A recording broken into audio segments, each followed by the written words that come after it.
Hello and welcome back to my channel. In today's video I'm going to show you how I propagate my seedlings of edible plants that I sown some time ago. So I have sown some edible flowers about a month or two ago. I got Nasturtium for its leaves and for its flowers that I want to use for baking and my drinks.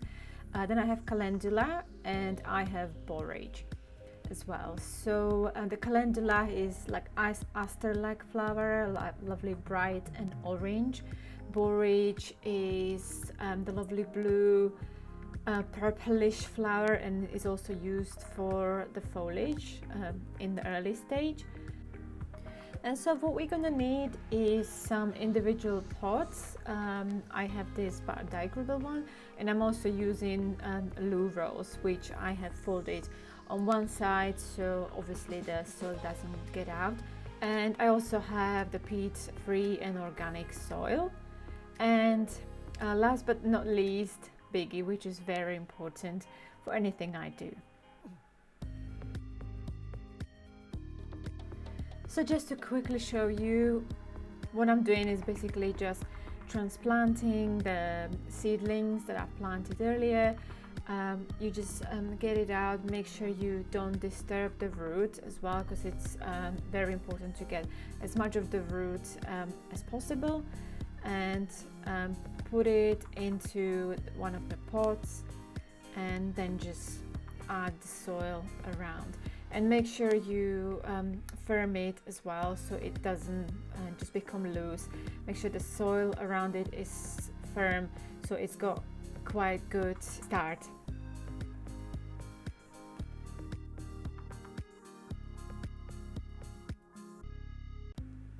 And you basically do that with all of the seedlings that you have.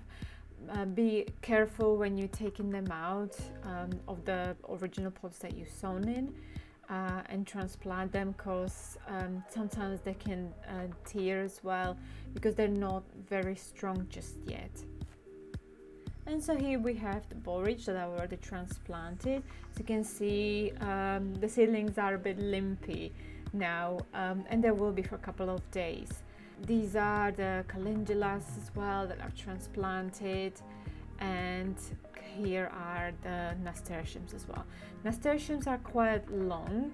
They obviously are a trailing plant, so they will go after the light, but the calendula and the borage are quite small as seedlings, so be very, very careful because they are very, very precious. And the last thing to do obviously is just to water them well. If you do want to, you can put a cover on, you can either put plastic kind of shield around so the moisture keeps within the pot and the plant, or you can just leave them open, but just make sure you keep them moist all the time. So this is how I spend my rainy afternoon on one of the weekends with Biggie around, my boyfriend, and also Norman, which is our adopted cat. I know this was a short video, but I hope you enjoyed it. If you did, please give me a like, and also don't forget to subscribe, and I will see you in the next video.